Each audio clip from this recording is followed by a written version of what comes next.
Hey! Oui.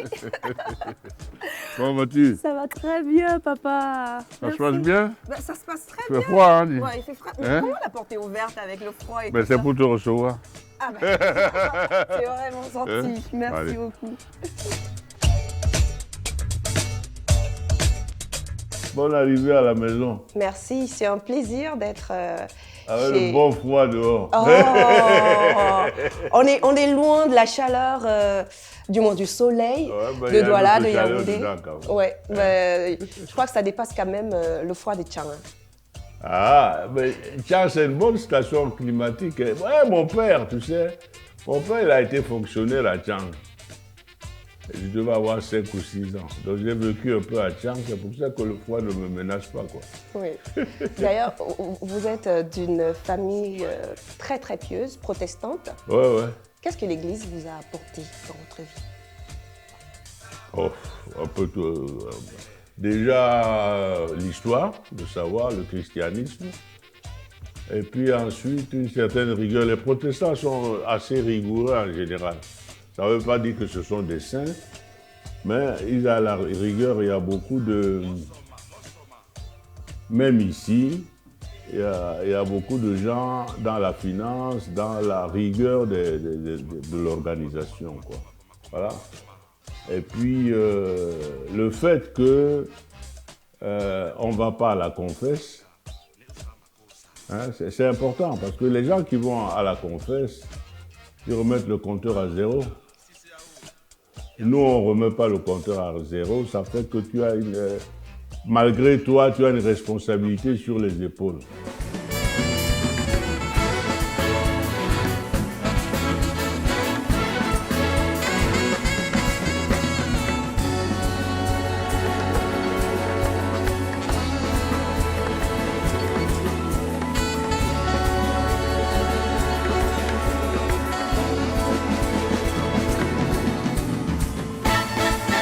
J'ai été élevé à la dure, hein. Très, très dur. Pour sortir de la maison. Voilà, donc... Et puis, ça m'a amené aussi le don, le goût, pas le don, le goût de la musique, l'harmonie, parce qu'il y a beaucoup de chorales chez nous, énormément de chorales. Et moi, j'ai grandi dans la chorale. Et j'étais déjà dans l'harmonie avant de venir en France, quoi. Voilà. D'ailleurs, votre oncle était pianiste? Il jouait de l'harmonium dans les églises du temps des Allemands. Ah. Et puis j'avais un autre oncle qui jouait de la sico. Alors, tu vois, j'ai les deux extrêmes. Vous arrivez en France Oui. à l'âge de 15 ans, 15 ans, ouais. par bateau, 21 jours. Lorsque vous arrivez... Non, mais c'est un voyage initiatique. À l'époque, bon, il n'y avait pas d'avion. Il y avait des avions militaires, bien sûr, mais il n'y avait pas d'avion pour les transports. En tout cas, pas en Afrique. Il y avait les États-Unis et l'Europe. Mais en Afrique, ça s'est développé au fur et à mesure. Donc, on venait, quand on avait la chance de venir, on venait par bateau. Tu connais l'histoire, ça mettait 21 jours. Mais c'est comment on appelle ça? Initiatique. Pourquoi? Parce que tu pars du Cameroun, tu t'arrêtes à Lagos, Cotonou, Lomé, Abidjan, qui n'existait pas encore. C'est grand bassin parce qu'il y avait la barre à Abidjan. On ne pouvait donc pas débarquer, donc on débarquait à grand bassin. Après, tu continues. Dans l'Afrique francophone, quoi, tu t'arrêtais, Guinée, de Guinée, tu allais en Algérie, l'Algérie, la Méditerranée, et puis Marseille. Mais ça fait 21 jours. Et au fur et à mesure, et tes parents, et ta façon de voir les choses, les rencontres que tu as, parce que tu es seul. Hein, tu n'es même pas sévré encore à l'âge de 15 ans, surtout à nos Mais qu'est-ce qui époques. vous pousse à dire, ben, il faut aller en France? Ben, c'était la mode, ma fille. À l'époque, c'était après la guerre.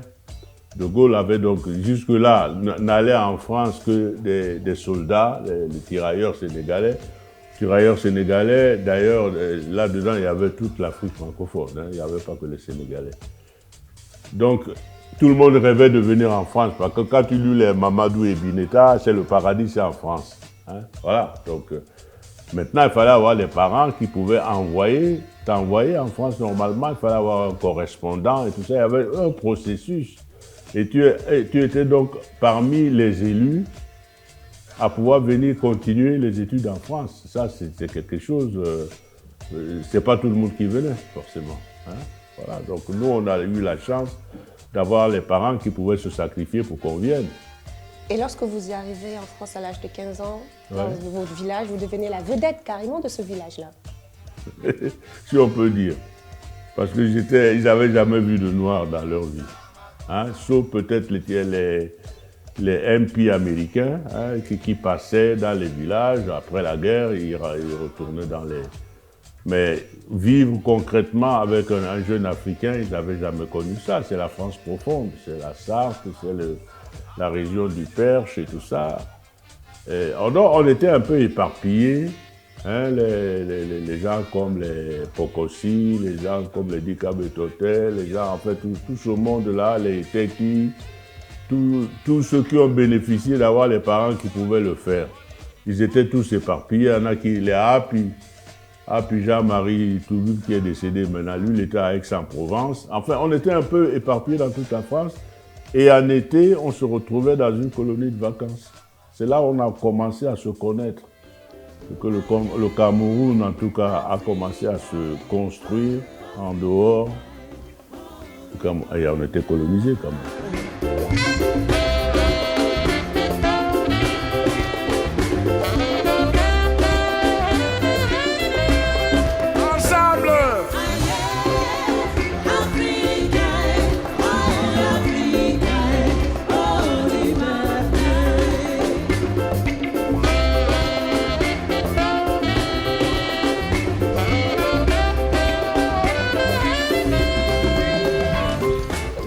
Le temps est passé, il y a eu la période où vous vous êtes affirmé comme artiste musicien. Beaucoup plus tard. Beaucoup plus tard, oui, beaucoup plus tard. Et je me rappelle dans une histoire avec Joseph Kabasele et l'orchestre... ah oui, l'African Jazz, ça c'est Bruxelles, ça. Oui, où il venait en France et l'un de ces musiciens était malade.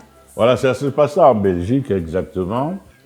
Je me suis trouvé à Bruxelles et je jouais dans un club qui s'appelait Les Anges Noirs, qui appartenait à un Sénégalais, moitié Cap-Vert. Il s'appelait Fonseca. Et c'est là où il y avait toute l'élite de l'Afrique qui était à Bruxelles pour les études et tout ça. C'est le moment de la table ronde, au moment des indépendances, donc de l'indépendance du Congo. Il y avait les Lumumba, les Kalonji, enfin tout ce monde-là, qui allaient discuter avec le roi Baudouin dans la journée. Et le soir, ils venaient tous dans les clubs. Hein, voilà. Et Lumumba, lui, il avait amené avec lui l'orchestre Kabasele. L'African Jazz, c'était un très grand orchestre d'ailleurs. Et comme tu dis, effectivement, au bout d'une semaine, Kabasele, son saxophoniste était malade. Il n'est pas venu. Donc, il devait enregistrer les premiers enregistrements des Africains faits en Europe à cette époque-là. Donc, il m'a demandé de venir faire les disques à la place. Hein. Apparemment, je faisais l'affaire parce qu'on a fait une quarantaine de 45 tours, hein, quand même. Tu vois. On a mis un mois à faire ça.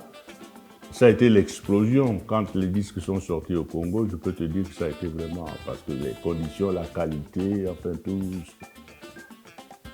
Et voilà une autre page qui commence à se tourner, beaucoup de succès, et du coup, on me fait venir au Congo, parce que je faisais du piano aussi. Il n'y avait jamais eu du piano dans des disques africains. Voilà, donc il y avait un truc... Bon, donc je suis parti pour un mois et je suis resté 2 ans. Voilà, l'aventure est... voilà l'aventure qui a commencé.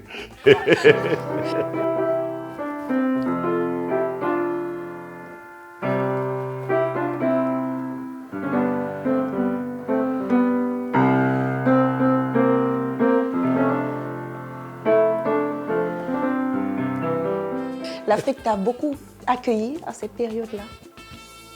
Écoute, adopté. Écoute, tu sais, il faut être jeune, parce que quand on est jeune et passionné pour quelque chose, le temps passe, beaucoup de choses passent autour de toi que tu n'as pas conscience. Il y avait quand même la guerre au Katanga. en même temps. Hein. Les casques bleus, ce n'est pas de maintenant qui sont au Congo. C'est dans les années 60. Il y avait Kasabouvou, il y avait beaucoup de gens là. Bon, bref. Et nous, ben, on était jeunes, on était dans la vingtaine. Et puis le Congo, moi c'est la première fois que je mettais pied en Afrique. Au bout de 49 à 61, j'ai passé ma vie en Europe, quoi. Voilà. J'ai découvert l'Afrique à travers le Congo. Et en même temps la musique africaine au Congo. Et les gens qui faisaient danser les Africains chez eux. Ça n'a rien à voir avec le fait de faire des disques ici avec des musiciens bons, mais qui n'ont pas le goût du pays. Voilà. Une autre personne qui a marqué votre vie, votre carrière, je peux le dire ici en France, c'est Nino Ferrer. Oui, d'abord Francis Bébé. D'abord. Francis Bébé, dans les colonies de vacances, c'était un aîné, certes, mais c'était tellement un bon musicien que ceux qui avaient la fibre musicienne étaient tous amoureux. Et Francis, c'était notre vedette à nous, quoi. On était tous autour de lui. Et il m'a appris beaucoup de choses en musique pendant le temps où on était dans les colonies. Ça a été ma première, vraiment, ma idole, quoi. C'était Francis. Ensuite, les Nino Ferrer, c'est venu longtemps après. Ouais. Et c'est lui qui vous injecte dans l'univers musical français, européen? Nino, oui, parce que c'était une vedette à l'époque. Hein. Et j'ai été le premier Africain à jouer avec une vedette française. Parce que les Africains, ils sont toujours entre eux. C'est pas un mal. Simplement, on ne vit pas en Afrique, on vit en France. Si tu veux faire la musique, il vaut mieux jouer avec les Français. C'est là où tu payes des impôts, c'est là où tu achètes ton pain. Concrètement, ça ne t'empêche pas d'être africain ou d'être camerounais. Mais si tu veux faire le métier, il faut jouer avec les artistes. Et quand je suis entré chez Nino, je sortais de chez Dick Rivers déjà. Hein, j'étais pianiste de rock chez Dick. Et après, j'ai, immigré chez Nino et je suis resté 4 ans chez Nino. Et je suis entré comme simple musicien, je suis sorti comme chef d'orchestre. Hein, donc il m'a ouvert le métier, parce que grâce à lui, on me voyait à la télévision, parce qu'à cette époque-là, les vedettes venaient, il n'y avait pas encore de playback hein, à l'époque. Donc les vedettes venaient avec leurs musiciens. Donc dans les musiciens, il y avait un petit point noir là-bas au fond. Il y a des vidéos de ça, il y a plein de vidéos de ça. Les Mike Brandt et tout ça, j'ai accompagné tout ce monde-là. Donc je suis entré dans le milieu grâce à eux. Voilà, c'est comme ça que les Français me connaissent de très longue date, parce que j'étais dans leur milieu. Voilà, dans la France profonde.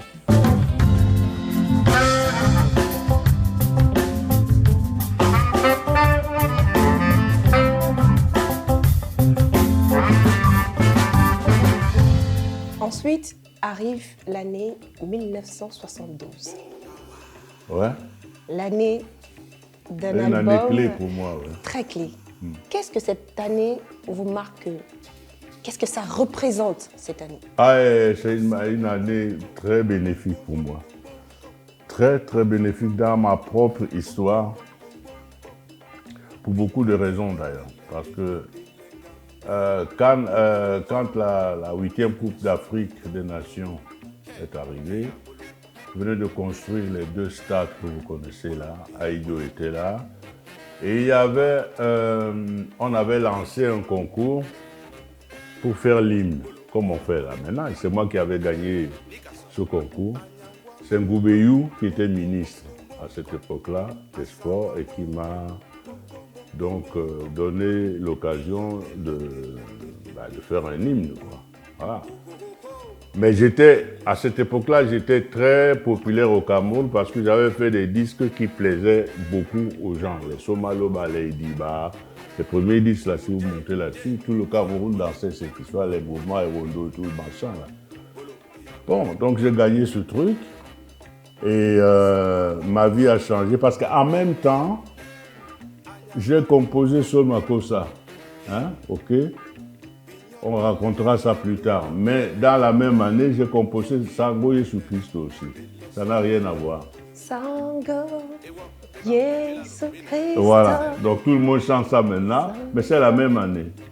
Et en même temps, j'ai composé pour Franklin Boukaka, un très grand artiste congolais qui est mort à la Révolution chez lui, mais qui a composé. Ah, yeah.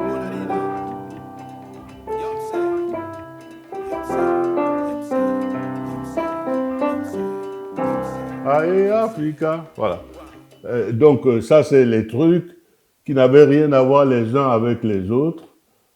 Mais c'était une année où il y a la créativité autour de moi, où j'ai fait beaucoup de différentes choses. C'est pour ça que c'est crucial pour moi cette année-là, quoi. Oui. Ouais. Bon, on a perdu la coupe, hein. Tout le monde a cassé les disques, mais le morceau Sol Makossa, lui, il est resté. C'est aussi dingue que cela, parce qu'on a organisé une Coupe d'Afrique au Cameroun, Ouais. on l'a perdue, on a quand même gagné quelque chose Voilà, grâce à ce qui est 45 toujours là. tours et la chanson phare qui figurait sur la face B. C'est souvent comme ça, non? Les contes de fées, c'est ça. Si tu étais sûr que tu allais faire un tube, ben, tu vas au studio tous les jours. Déjà que cet album ou cette chanson-là c'était pas prévu la sortie. Non, c'était pas prévu, ça devait être distribué aux gens. Bon, puis les Américains sont tombés dessus, et the winner is. Voilà, c'est comme ça. Sol Makossa. Aujourd'hui, lorsque vous vous voyez, qu'est-ce que cette chanson vous a apporté le plus? Elle a ouvert le chemin sur l'international. Moi j'étais chef d'orchestre ici, c'était déjà une étape importante parce que à l'époque, donc, être derrière un artiste connu, c'était déjà un nirvana, quoi. Mais la chanson que toi tu fais et qui arrive aux yeux des Américains et que tout d'un coup, tu te retrouves parti de Paris pour aller aux États-Unis et faire la tournée aux États-Unis pour une chanson. Bon, qu'est-ce que ça peut amener de mieux que la reconnaissance jusqu'au moment où les Michael Jackson aussi, ils ont aimé la chanson. Tout le monde a aimé la chanson. Il y en a qui l'ont aimé légalement, il y en a qui l'ont aimé illégalement, mais c'était toujours l'amour. Je veux dire que ça a ouvert aussi à l'Afrique la possibilité de dire que s'il y en a un, il y en a d'autres. Donc c'était une porte, c'était une clé pour l'entrée dans le monde du spectacle du continent, en tout cas francophone. Il faut quand même qu'on marque une petite pause sur un petit aspect, l'aspect plagiat Michael Jackson. Oui, mais ça va avec le métier. Je ne suis pas le premier ni le dernier. Le premier plagiat, tu sais que c'est André Maritala, avec Hot Cocky, avec James Brown. Donc je ne suis pas le premier, simplement mon morceau était plus puissant à ce moment-là. Grâce à l'album Thriller de Michael Jackson, qui est l'album le plus vendu au monde entier. Oui. Mais c'est quand même...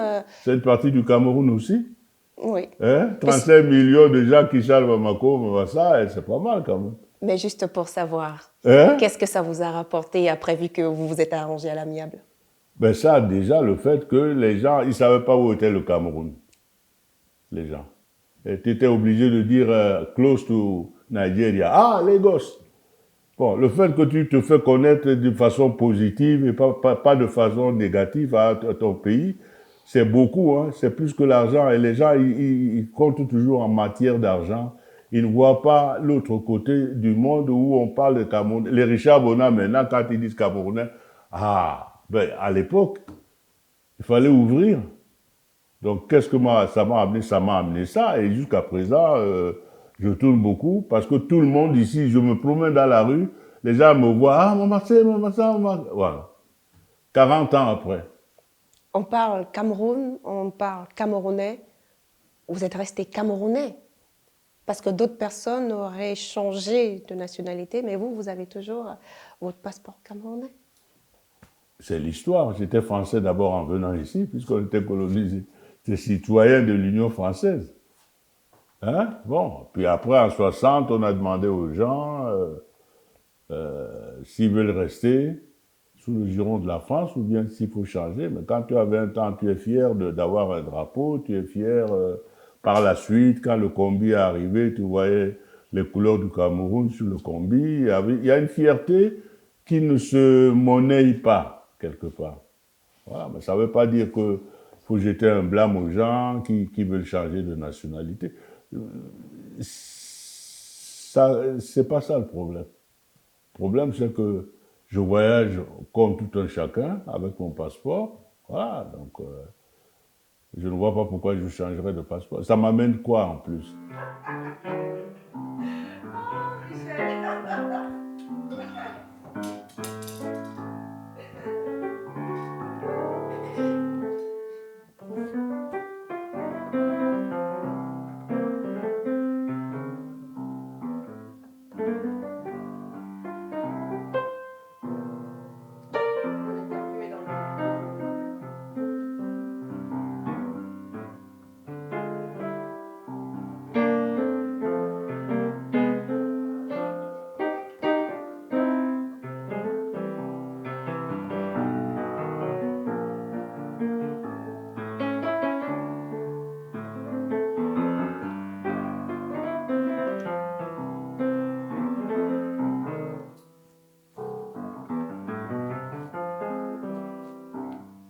Alors, en France et partout dans le monde, vous avez été récompensé. Au Cameroun aussi, vous avez été récompensé. Ouais.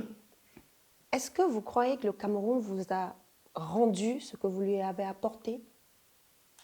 J'en sais rien, moi je ne fais pas ce métier pour avoir une reconnaissance autre que les amateurs de la musique. Ceux qui aiment la musique, beaucoup de gens même au Cameroun, hein, c'est la meilleure récompense quand tu te sors dans la rue et que tu ne peux pas te balader, que tout le monde, c'est une reconnaissance. Même si ton pays n'a que 10 personnes, c'est bien d'être connu chez soi, quoi, et d'être aimé. Les récompenses, c'est une chose. Mais l'amour, quelque part, des gens qui te témoignent. Moi, j'ai jamais piqué à la caisse, j'ai jamais été mendiant, et ça va. Je ne peux pas dire que je suis malheureux, j'ai des enfants, j'ai une famille normale, et puis ça va, quoi. Voilà, j'en demande pas plus, je partirai demain, même si je suis milliardaire. Est-ce que quand tu pars avec tes milliards? Hein? Voilà, il y a ça aussi. Ça ne veut pas dire que c'est pas bien d'avoir de l'argent, mais c'est bien. Mais chacun fait à sa manière. Moi, ça va. Ça va. On voit une énorme discographie, vous avez chez vous. Ouais, et encore, il y a cette partie, tu ne connais pas l'autre partie. On va peut-être la voir. Non, c'est là, ça suffit. D'accord. Est-ce qu'il y a des 45 tours? Je ferais bien voir la petite collection, on peut l'apporter, hein, la petite collection. Il y a des 45 tours. Spéciale de Papa Maman. Puis il y a déjà des disques ici, là. Tu tombes bien. Voilà, tiens, voilà un disque que j'avais fait. C'est un piano solo.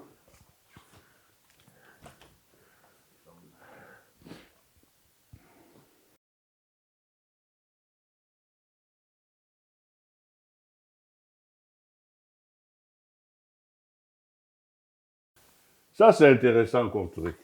Assieds-toi, je vais te montrer le truc. J'avais réussi à le convaincre qu'il devait donner l'appellation Makossa à une banane. Pourquoi? Parce qu'il y a 36 000 pays qui font des bananes. Il fallait une identité. Voilà. Et tout le monde connaît le mot Makossa. Donc, de la culture à l'économie. Et quand on a fait cette histoire-là, il y avait des bananes du Cameroun, ma fille, dans les marchés. Parce que les gens, ils reconnaissent. Ah, Makossa, tu peux pas.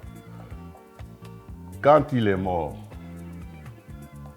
les gens qui se sont occupés de ça, qu'est-ce qu'ils ont fait? Je crois qu'ils ont vendu ça à Del Monte. Et c'est fini. Mais il n'y en a plus. Mais c'est toujours Tu vois, il y a des réflexions comme ça. Voilà pourquoi je dis, c'est difficile de discuter toujours avec les gens parce que les gens ne font pas des synthèses. Ça, c'est mon copain qui est toujours là. On se voit toujours. Comment il s'appelle?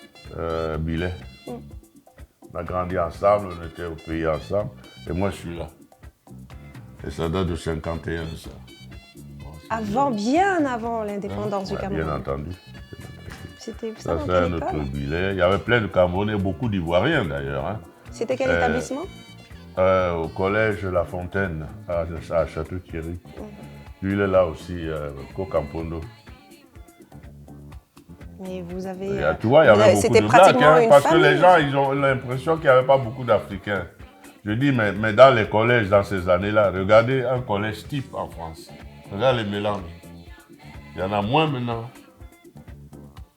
Dû à quoi?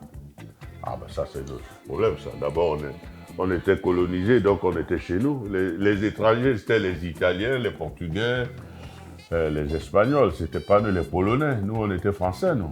Oui. Bon, si tu remplissais les conditions pour venir ici, tu étais chez toi ici. Oui. C'est pas pareil. Là, nous regardons une chaîne de jazz. Ouais. Manu Dibango, c'est, j'aime bien dire, le précurseur de la world music en Afrique. J'ai aussi des chaînes où on danse tout le temps. Hein. Oh, on verra peut-être votre pas de danse tout à l'heure. Non, moi je suis pas danseur, je danse dans ma tête. Chacun son truc. Non, mais c'est vrai, j'adore la danse à condition que ce soit pas moi. N'est-ce pas? Je regarde ça, je suis un voyeur. Qu'est-ce que vous aimez bien voir comme danse? J'aime beaucoup la danse, j'aime toutes les danses, hein, avec modération, je ne dis pas que je passe mal. Mais j'aime autant, la danse classique c'est terrible parce que c'est un exercice, c'est un travail énorme. C'est comme la musique, hein, c'est pareil, il y a du travail derrière, il y a la créativité derrière, mais derrière la créativité, il y a un immense effort physique. Oui. Parce que ces gens-là s'entraînent 8 heures par jour. Les musiciens, pareil, hein, tu t'entraînes 8 heures par jour. Hein. Mais vous entraînez combien de fois? Enfin, du moins, vous touchez votre saxophone. Tous les jours, c'est automatique, ça. Ça, c'est un contrat à vie. Hein. Pourquoi? Parce que d'abord, tu joues un instrument, tu déplaces les muscles. Hein, les muscles de la bouche, tout un tas de trucs, le diaphragme et tout ça, qui a toujours tendance à reprendre sa place. Tu vois mes lèvres? Bon, si je ne joue pas tous les jours, le troisième jour, j'aurais du mal à jouer. D'accord. C'est physique aussi, et en même temps, les doigts, les rhumatismes, tout un tas de trucs. Bon, c'est comme les sportifs. Mais lorsque vous étiez jeune, quels sont les artistes qui vous ont inspiré? Quels sont les artistes de l'époque, oui. Oui, comme les Louis Armstrong, les Sidney Bechet, les artistes de mon époque, en fait. Hein, même qui m'ont inspiré, que j'ai aimé aussi, les Yves Montand, les Brel, les Brassens. Je joue d'ailleurs des fois des trucs de Brassens parce que ça, c'est ma jeunesse. Ça. Si tu veux faire ton disque aujourd'hui, bon, tu as collé la petite, ça dure 6 mois. Mets le piment dans la petite, ça dure 6 mois. C'est un chemin, mais dans 6 mois, on te sait. Qu'est-ce qui connaît encore Franco au pays? Les Camerounais. Oui, bon. Et ici, il est venu ici, qu'est-ce qu'il a fait? On a piqué son truc, on a donné à quelqu'un d'autre, lui, on l'a jeté. Parce qu'il ne connaît pas le métier, parce que les gens ne le connaissent pas, mais qu'il avait quelque chose d'intéressant. La nature a horreur du vide. Hein. Bon, les gens qui l'ont fait venir, ils ont piqué son truc, ils l'ont mis sur des artistes connus ici, et lui, on l'a jeté. Donc du coup, il faut se créer une carrière. Non, mais il faut faire une carrière. La carrière, c'est un contrat à vie, c'est pas un bail 369. Hein. Voilà, c'est ça le problème. Et vous en avez épaulé quand même pas mal, hein, qui sont venus en France. Tous les gens qui sont passés chez moi. Il n'y a qu'à prendre la liste des musiciens. Moi, je parle des musiciens. Vincent Guini qui vient de mourir là, il est resté combien de temps chez moi? André Manga, il est resté combien? Je te citerai les gens. Charlotte Dipanda. J'ai encore vu une photo l'autre jour, elle était choriste chez moi. Et Charlotte Bango était choriste ici, tout ce monde-là est passé chez moi. Alors quand ils s'en vont, ils ont une fenêtre à eux de prendre la porte et pas la fenêtre. Ça, c'est un dieu, c'est des dieux pour moi, ça. Parce que je fais des trucs avec orchestre symphonique aussi.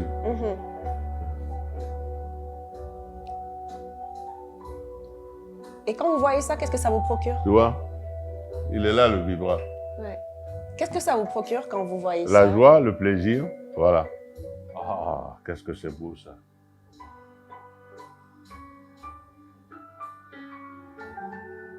C'est ça aussi, la musique. Là, je vois pas mal de photos Ouais. Sur le mur?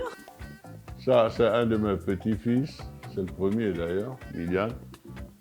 Ça, c'est sa sœur, Maya. Ça, c'est mon autre fils, James, avec sa femme. Ça, c'est la fille de ma première fille, Georgia. Ça, c'est ma mère quand elle est venue me voir ici. Bon, c'est les mêmes. Et le gars qui m'a inspiré dans ma vie, c'est pas Doumbé Ango, c'était le maître de chorale quand j'étais jeune au Cameroun. Il n'est pas de ma famille, mais ce qui m'a ouvert les yeux. Et ça, ce sont mes parents quand ils étaient jeunes. Un mot justement pour terminer, parce que nous arrivons à la fin de notre entretien, un mot pour les Camerounais, les Africains qui vous regardent à l'instant. Ben, on a passé un moment ensemble, tout est déjà dans la boîte. Hein. Vous allez, là, on vous dit au revoir simplement. Ben, vous allez regarder l'émission, vous allez écouter, et puis il y a pas mal de choses qu'on a dit dedans, c'est intéressant. C'est la première fois qu'elle vient à la maison. Hein. On s'est vu au Cameroun l'autre jour, et on a bien communiqué. Donc, écoutez sérieusement l'émission, elle m'a posé des bonnes questions, je pense. Voilà. Merci beaucoup en tout cas, et on se retrouve à la prochaine fois. Si Dieu veut. Ben, il voudra. Hein?